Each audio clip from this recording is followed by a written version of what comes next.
Olá, seja muito bem-vindo e muito bem-vinda ao podcast Por Dentro do Mandato.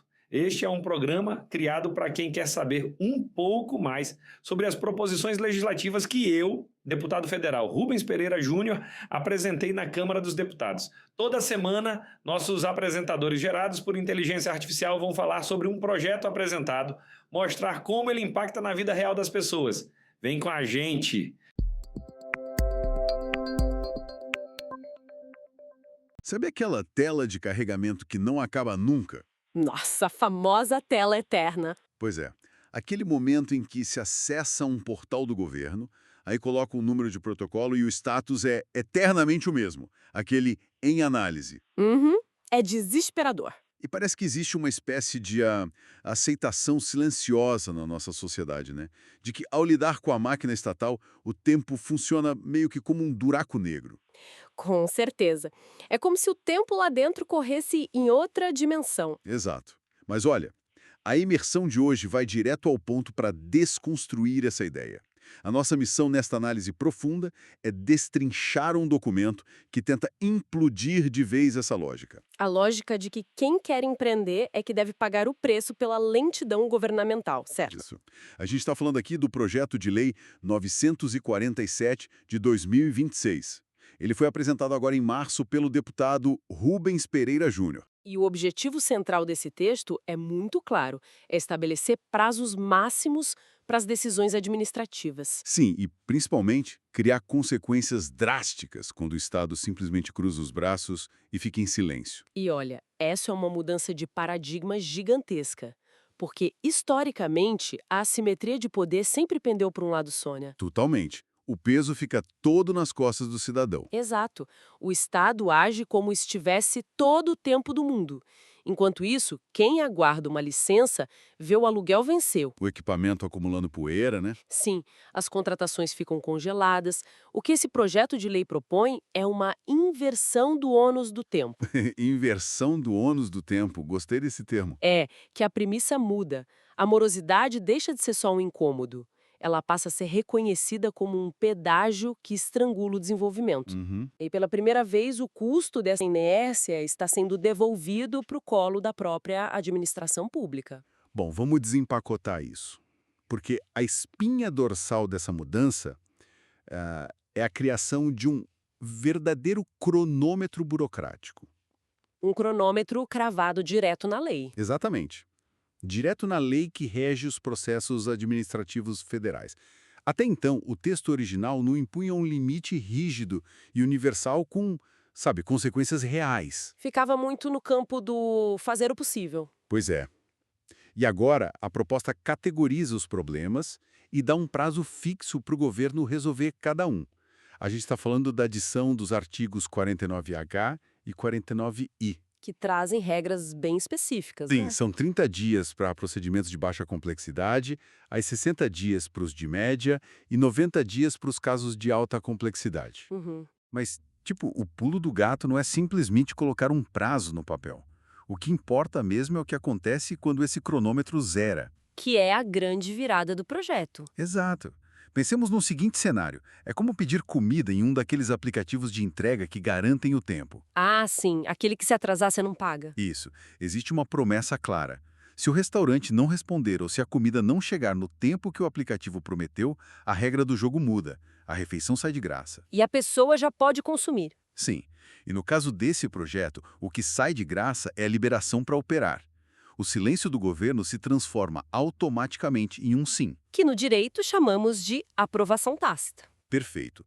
Se a documentação mínima exigida foi entregue lá no começo e o prazo estourou, a atividade econômica está liberada para começar. Fim de papo. O que é fascinante é que a arquitetura jurídica que foi criada para sustentar essa ideia. Como assim? Porque, para sustentar isso sem transformar o país em uma terra sem lei, precisava de muito cuidado. À primeira vista, liberar o funcionamento de um negócio só porque um relógio zerou? Soa muito perigoso, né? Exato. Soa como uma irresponsabilidade monumental do poder público. Seria o mesmo que o Estado dizer: ah, nós fomos incompetentes no prazo, então faça o que quiser. Nossa, seria um caos. Mas o texto é extremamente cirúrgico nesse ponto. Essa aprovação tácita, ela não é uma carta branca definitiva. Ah, então tem ressalvas. Muitas. Ela tem efeitos estritamente provisórios e registráveis.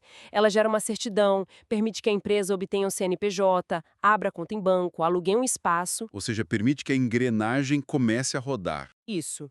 Mas a administração pública não perde em momento algum a sua competência técnica de avaliar aquele negócio depois. Ah, entendi. Isso significa que o Estado não lava as mãos de vez. Ele simplesmente permite que o carro ande enquanto a vistoria é feita com o veículo em movimento, digamos assim. Essa é uma ótima imagem. É bem por aí. A lei deixa bem claro que o Estado ainda pode, e na verdade tem o dever de fiscalizar tudo posteriormente. Uhum. O poder público pode impor condições, exigir adaptações estruturais, aplicar medidas cautelares e até anular completamente a aprovação tácita. Anular tudo. Sim, se descobrir que o empreendedor agiu de má fé ou se operou fora das normas de segurança. O que muda fundamentalmente é a presunção inicial. Que hoje é de que você não pode fazer nada até o governo carimbar o papel. Exatamente. Hoje, presume-se que o negócio não pode existir até receber a benção estatal. Com a nova regra, o peso da paralisia governamental deixa de ser um muro intransponível. O empreendedor ganha o direito de provar que está operando direitinho na prática. E a burocracia que corra atrás do prejuízo para fazer a análise técnica que deveria ter feito lá no prazo estipulado. Mas espera aí entramos em um terreno bem delicado e eu preciso colocar o pé no freio. Pode falar. Tipo, liberar provisoriamente uma padaria, uma agência de publicidade ou, sei lá, um salão de beleza, porque o governo demorou 30 dias, é perfeitamente compreensível. O risco é muito baixo. Com certeza. Agora, liberar uma fábrica de produtos químicos, um laboratório de manipulação ou um projeto de mineração pesada com base no silêncio administrativo Aí já é outra história. é um cenário que beira o apocalíptico. Isso me leva a questionar muito as travas de segurança.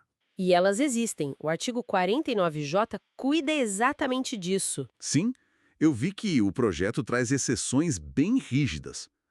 Ele afirma que a aprovação tácita não se aplica a questões que envolvam risco imediato ou potencial a direitos fundamentais. Uhum. A lista inclui saúde pública, segurança, meio ambiente, ordem pública e até casos que exijam perícias muito complexas ou afetem terceiros. Exato. Só que, ao olhar para a realidade econômica de quem nos escuta, surge um problema enorme aí.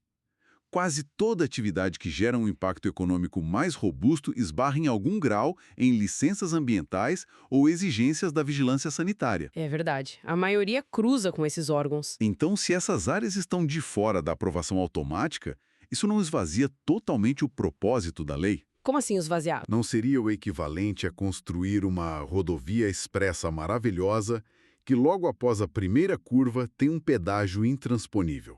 Olha, isso levanta uma questão importantíssima. E é exatamente o ponto onde a maioria das promessas de desburocratização no passado acabou falhando. Pois é, sempre esbarra na exceção. Parece um paradoxo, mas a solução desenhada aqui é pautada na estatística e na realidade volumétrica da máquina pública. Explica melhor. O gargalo que realmente trava o Estado e entope as mesas dos servidores com processos não é composto por grandes hidrelétricas ou complexos industriais de altíssimo risco ambiental. Ah, claro. Esses são a minoria. Exato. A esmagadora maioria dos processos em análise, o verdadeiro oceano de papelada, é composta por pedidos de baixa e média complexidade. As padarias e os salões de beleza. Sim, pequenos comércios, prestadores de serviço, adequações tributárias bem simples, alterações contratuais. O objetivo da lei é usar a via expressa da aprovação tácita para varrer esse volume gigantesco do balcão. Entendi a lógica. Limpa-se o caminho das coisas rotineiras para que os técnicos especialistas possam focar e dedicar o tempo que eles têm ao que realmente apresenta perigo à sociedade. É um filtro de prioridades na prática, e a genialidade do projeto está em não fechar as portas nem mesmo para os casos um pouco mais complexos que exigem uma certa análise de impacto. Tem uma saída para eles também. Tem. A legislação cria um mecanismo bem engenhoso no artigo 49K, que é a notificação de terceiros. Funciona assim: se um pedido de licença pode afetar a comunidade ao redor... Tipo a abertura de uma casa de shows num bairro residencial. Perfeito, ótimo exemplo. exemplo.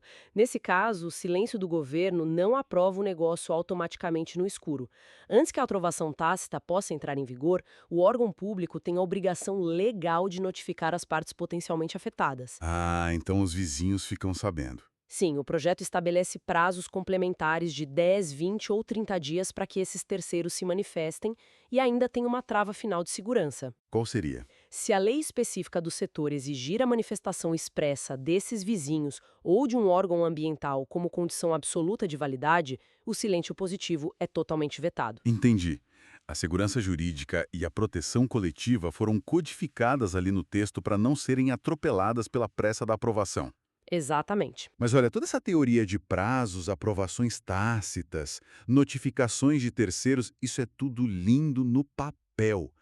Mas ela esbarra num muro de concreto armado no mundo real. Implementação prática. Sim, como é que quem está aguardando consegue provar que o prazo acabou?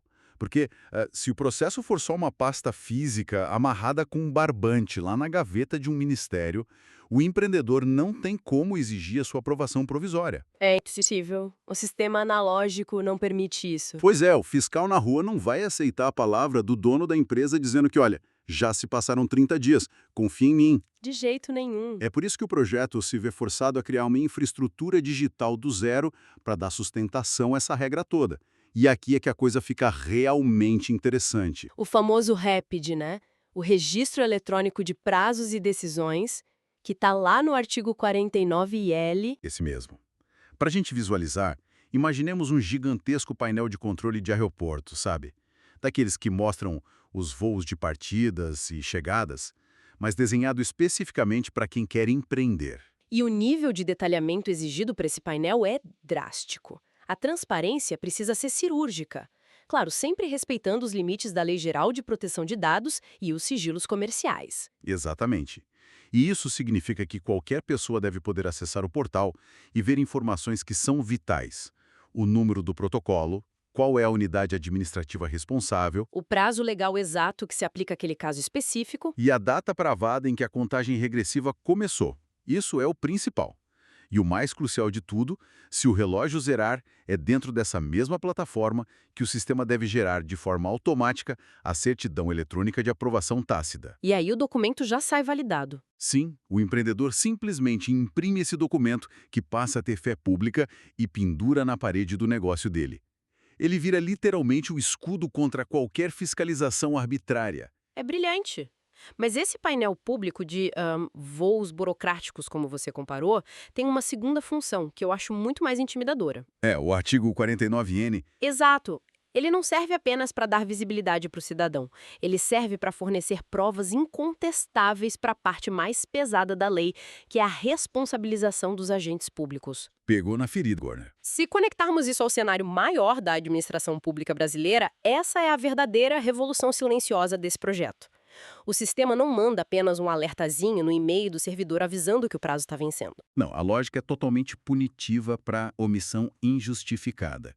Se o agente público encarregado de fazer análise deixar o cronômetro estourar sem dar uma resposta ou, sem justificar tecnicamente o porquê do atraso, a consequência é imediata. E severa. Muito.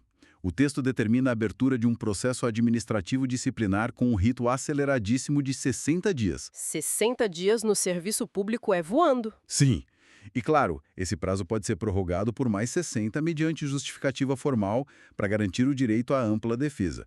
Mas as punições não são nada simbólicas. Não mesmo, elas escalam muito rápido. Estamos falando de penas que pesam no bolso e na trajetória profissional. O rol de punições começa com uma advertência, mas vai rapidamente para suspensão, multa funcional e, olha isso, prevê expressamente a demissão do serviço público. É uma mudança drástica de postura do Estado em relação ao próprio servidor. E dependendo do caso, se ficar provado que houve má-fé, dolo ou uma culpa grave por parte do agente ao reter o processo, Aí a coisa complica de vez. complica muito. As portas se abrem para responsabilização civil e penal. É uma pressão gigantesca. E isso, na prática, destrói uma tática muito conhecida por quem lida com repartições públicas. A famosa decisão de gaveta. Essa mesma. Aquela devolução de processo no último dia útil do prazo, apenas para reiniciar a contagem do zero. Nossa, seu pesadelo para quem está esperando. Mas o projeto antecipa essa manobra. A nova regra estipula que qualquer decisão que indefira um pedido, que negue uma licença ou que simplesmente mande o processo de volta para o arquivo, Tem que ser justificada. obrigatoriamente, deve ser acompanhada de uma motivação técnica e jurídica muito clara. Caso contrário, a decisão é considerada nula. Ah, então o burocrata não pode mais simplesmente carimbar um falta documento super genérico lá no 29º dia só para se livrar do problema temporariamente. Não pode. Ele tem que especificar exatamente o porquê, sob pena de responder pelo atraso do mesmo jeito. O Estado simplesmente perde o direito de dizer um não. Preguiçoso. Caramba, é quase como tentar modernizar o país sob a mira da responsabilização funcional, né? É na força. É um empurrão bem forte. Mas olha, a gente precisa ser realista. Há um desafio colossal de implementação aí, porque o Brasil não é uma entidade única, né? É um emaranhado de regras da União de 26 estados, o Distrito Federal e mais de 5.500 municípios. E cada um no seu ritmo tecnológico. Pois é, e quem abre uma empresa sabe que precisa navegar por todas essas camadas simultaneamente. Precisa do CNPJ, que é federal, da inscrição estadual e do alvará de funcionamento, que é lá da prefeitura. Uhum. Então, se a aprovação tácita valer no âmbito federal, beleza. Mas se o sistema da prefeitura continuar sendo num caderninho de papel, o negócio não anda. Como é que esse projeto pretende forçar uma prefeitura minúscula, lá no interior, com computadores defasados, a se integrar a esse super painel de controle de padrão federal? Bom, esse é, sem dúvida nenhuma, o calcanhar de Aquiles de qualquer legislação de alcance nacional aqui no Brasil. A proposta tenta amarrar isso, alterando também a Lei de Acesso à Informação. Criando alguma obrigação para eles? Sim, criando uma obrigação de interoperabilidade. O sistema digital deve seguir padrões de dados abertos que permitam, em tese, a comunicação entre diferentes plataformas.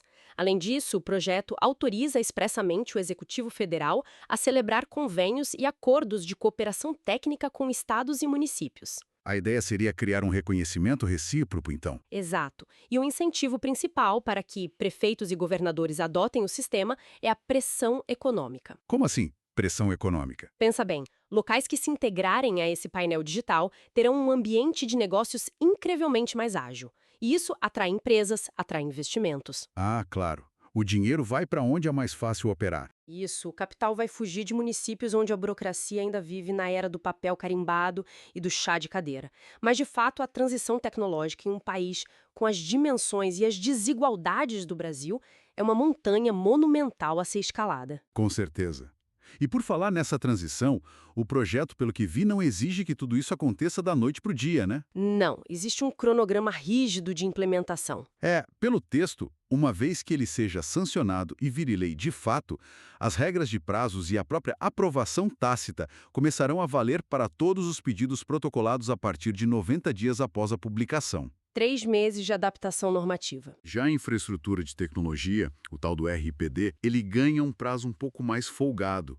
O governo tem até 180 dias para colocar esse painel digital no ar. E deu uma ressalva de que adaptações técnicas podem atrasar esse prazo, desde que sejam rigorosamente justificadas. E durante esse meio tempo, os órgãos vão ter que improvisar com os sistemas eletrônicos que já possuem para tentar dar a transparência exigida, o que vai ser um desafio e tanto. E tem mais um ponto complexo aí, não tem?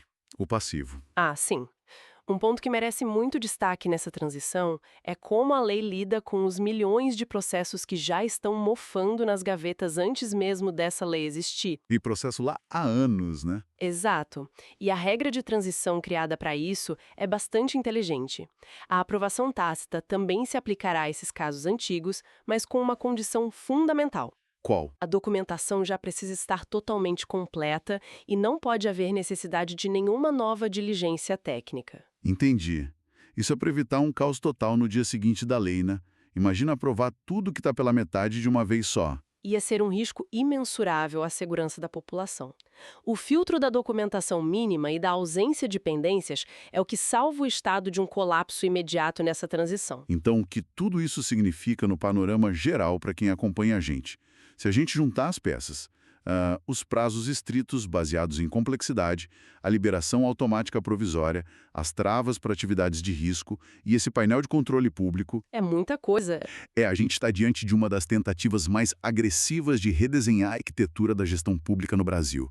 É quase uma mudança filosófica. Eu diria que é totalmente filosófica. O país tenta sair de um modelo que é fundamentado em um controle obsessivo e preventivo, sabe? Aquele modelo que parte do princípio de que todo mundo está errado e tentando burlar a regra até que o Estado prove o contrário. A presunção da má-fé, né? Exato. E passa para um modelo focado na confiança inicial, que é seguido de controle e responsabilização posteriores. Para qualquer pessoa cujo sustento dependa desse dinamismo do mercado, a ideia de que o cronômetro do governo não pode ser mais infinito é, sem exagero nenhum, revolucionária. E essa alteração de rota busca devolver à sociedade o recurso mais valioso e menos renovável que existe em qualquer operação econômica, né? O tempo. O tempo. Ao forçar a máquina estatal a arcar com os custos da sua própria ineficiência, o projeto tenta eliminar aquela extorsão institucionalizada que é a demora inexplicada. Falou tudo. Mas, sabe, essa tentativa de forçar a eficiência na marra me levanta um último ponto. Uma reflexão provocativa que a gente precisa deixar para quem está ouvindo essa discussão. Qual seria? O texto da lei cria consequências que são muito severas para o servidor público de forma individual. A gente viu, tem multas, suspensão, demissão e processos disciplinares em regime de urgência. A inércia agora tem um CPF culpado. Exatamente.